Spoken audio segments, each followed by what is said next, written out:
महेश एक गरीब बांगडीवाला होता. तो आणि त्याची बायको दोघेही रोज हाताने आर्टिफिशियल ज्वेलरी, दागिने तयार करायचे आणि महेश गावात गल्लीमध्ये जाऊन ते विकायचा. महेश आणि त्याची बायको कुसुम दुर्गा आईचे परमभक्त होते. ते सकाळ संध्याकाळ दुर्गा देवीची पूजा करायचे. जय जय देवी दुर्गे, आपला विजय असो देवी दुर्गे. काय झाले हो, आज तुम्ही काळजीत दिसताय? काय करू, शहरात मेळा भरलाय. मी विचार केला होता की सणवार असल्यामुळे विक्री चांगली होणार, पण गावातले मोठे बांगड्यांचे व्यापारी मला कुठे त्या बाजारात बसू देणार आहे. त्यामुळेच मी काळजीत आहे. हरकत नाही, तसेही ते चांगले लोक नाहीये. आपण त्यांच्यापासून लांबच असलेले बरे. कुसुम, यातून देवी दुर्गासाठी बांगड्या काढून घेशील? होय, मी काढल्याय आणि त्यांना घालून सुद्धा दिल्याय. मी बाकी काही विसरेन, पण देवीला रोजच्या सामानातून बांगड्या घालणे विसरत नाही. बरे आहे कुसुम, आता मी बाजारात निघतो. महेश आर्टिफिशियल ज्वेलरी, दागिने घेऊन बाजारात निघतो. आपण देवीला काहीही अर्पण केले की ते देवाकडे पोचते आणि तसेच झाले. महेश आणि कुसुम यांनी तयार केलेली आर्टिफिशियल ज्वेलरी, दागिने देवी दुर्गापर्यंत पोचत होते. महेश आणि कुसुमला हे माहीत नव्हते. हे बघा प्रभू, आज माझे भक्त महेश आणि कुसुम यांनी माझ्यासाठी किती सुरेख बांगड्या पाठवल्या आहेत. होय, या तर खरंच खूप सुरेख बांगड्या आहेत. ते दोघे खूप मेहनतीने हाताने या बांगड्या तयार करतात आणि रोजच सर्वात आधी ते तुमच्यासाठीच बांगड्या काढतात.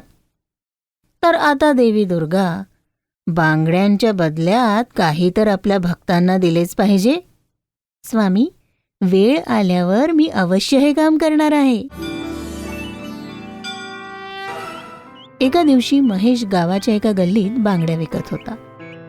बांगड्या घ्या बांगड्या, हाताने तयार केलेली आर्टिफिशियल ज्वेलरी, दागिने, हिरव्या, लाल, पिवळ्या बांगड्या घ्या बांगड्या. तिथल्या काही स्त्रिया महेशकडून बांगड्या घेऊ लागल्या. हाताने तयार केलेल्या या बांगड्या तर फार सुरेख आहे भाऊ, आणि स्वस्त सुद्धा. होय, बरोबर म्हणतेय तू.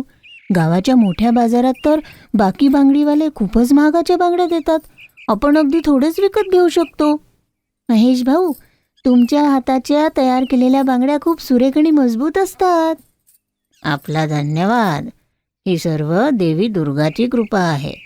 त्यांचेच नाव घेऊन मी आणि माझी पत्नी हे आर्टिफिशियल दागिने तयार करतो. हे घ्या, मी तुमचे दागिने पॅक करून दिले आहे. त्या दिवशी महेश प्रसन्न होता, कारण त्याची चांगली कमाई झाली होती. महेश बांगड्या विकून घरी जात होता. तेवढ्यात रमेश म्हणाला, तेच मी म्हणू की गावातल्या स्त्रिया मोठ्या बाजारातून आर्टिफिशियल ज्वेलरी का घेत नाही. तूच इकडे येतो आणि विकून जातो. आज तुला सोडणार नाही. तुझे सर्व दागिने तोडून तुझ्याच हातात देतो. बरोबर म्हणताय दादा. या महेशमुळे आपले दागिन्यांचे काम बंद झाले.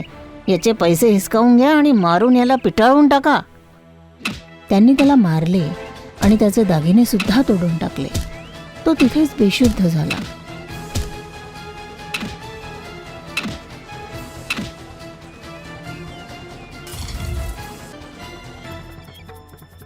महेशला जेव्हा शुद्ध आली तेव्हा तो त्याच्या घरी बिछाण्यावर होता. कुसुम, मला इथे कोणी सोडलंय? अहो, तुम्हाला लागलंय. हे हळदीचं दूध तयार केलंय, आधी हे घ्या. तेवढ्यात दुर्गा देवी एक लहान मुलीच्या स्वरूपात येते. ताई, दादांना शुद्ध आली हे बघून मला आनंद झाला. ही कोण आहे? ही शांभवी आहे. हीच तुम्हाला घरी घेऊन आली. दादा, मी तिथूनच निघत होते. आपल्याला बेशुद्ध पाहिले, जवळपासच्या लोकांकडून आपले नाव पत्ता विचारला आणि घरी घेऊन आले. शांभवीला आईवडील नाहीये. ती गावातल्या दुर्गा मंदिरात राहते. तिचे कोणीच नाहीये. ती तिथेच सेवा करते. आपला धन्यवाद ताई. पण कुसुम, आता काय होणार ग? मोठे दागिन्यांचे व्यापारी तर गुंडागर्दी करू लागले आहेत. सणावारांना आता कसे काय दागिने विकणार आणि आपले काम चालणार. ताई, जोपर्यंत दादा बरे होत नाही तोपर्यंत मी आपले दागिने बाजारात विकून येण्याचे काम करू शकते. ताई, ते सगळे खूप गुंड लोक आहेत. त्यांनी तुम्हाला काही केले तर मी स्वतःला कधीच क्षमा करू शकणार नाही. तुम्ही अजिबात काळजी करू नका दादा, मला काही होणार नाही. तुम्ही फक्त आपल्या हाताने मला दागिने तयार करून द्या. मी बाजारात विकून येणार. मला तुमची मदत करून आनंद होणार. ठीक आहे ताई, मी उद्या तुम्हाला दागिने तयार करून देते.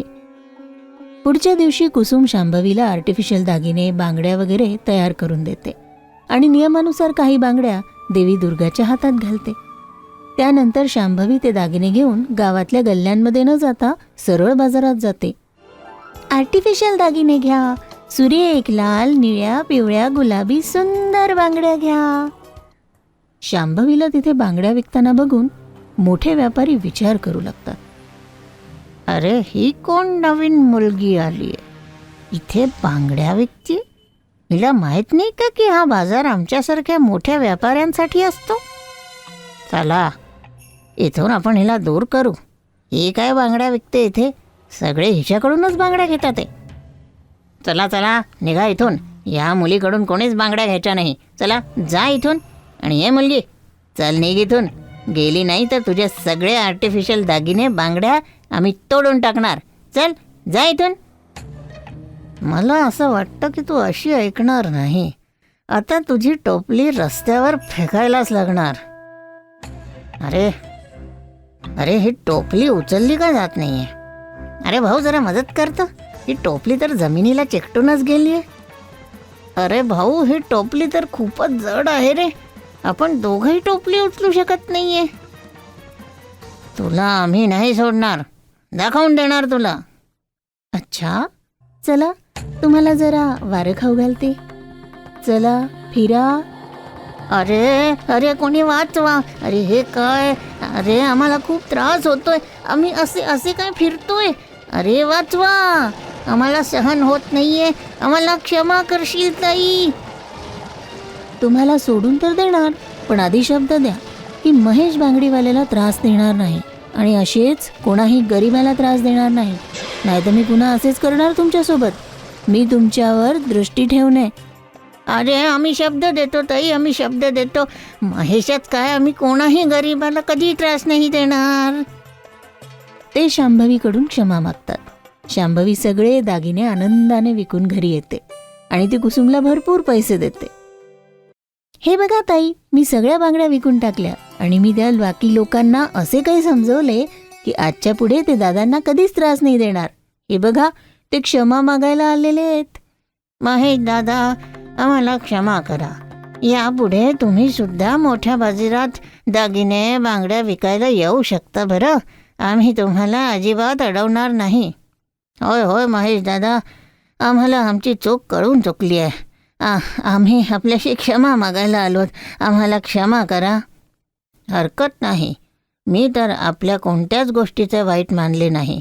आता क्षमा मागण्याची काहीच गरज नाही आहे. शांभवी, आज तुझ्यामुळे आमचे सर्व दुःख दूर झाले. कुसुम, तुझे म्हणणे बरोबर होते. शांभवी तर आपल्यासाठी देवी दुर्गाचा स्वरूप म्हणूनच आलेली आहे. त्यांच्या गोष्टी ऐकून शांभवी हसू लागते. कुसुम हळूच शांभवीच्या हातांकडे बघते. सकाळी तिने देवी दुर्गाच्या हातात ज्या बांगड्या घातल्या होत्या त्या त्यांच्या हातात नसून शांभवीच्या हातात होत्या. देवी आई, देवी आई, आम्हाला दर्शन द्या आई. तुम्ही सहज सामान्य नसून देवी स्वरूप आहात. आम्हाला दर्शन द्या आई. कुसुमची प्रार्थना ऐकून देवी साक्षात स्वरूपात येते. उठ कुसुम, तुझ्या आणि महेशच्या भक्तीवर मी प्रसन्न आहे, म्हणूनच तुम्हाला दर्शन देण्यासाठी आलेली आहे. आता तुम्हा दोघांना कसलेच दुःख होणार नाही. यापुढे तुम्हाला धन, संपत्ती, समृद्धी, अपत्य सारखे सुख मिळतील. देवी दुर्गा, आपला विजय असो देवी आई. जय आई दुर्गा, जय देवी दुर्गा आई.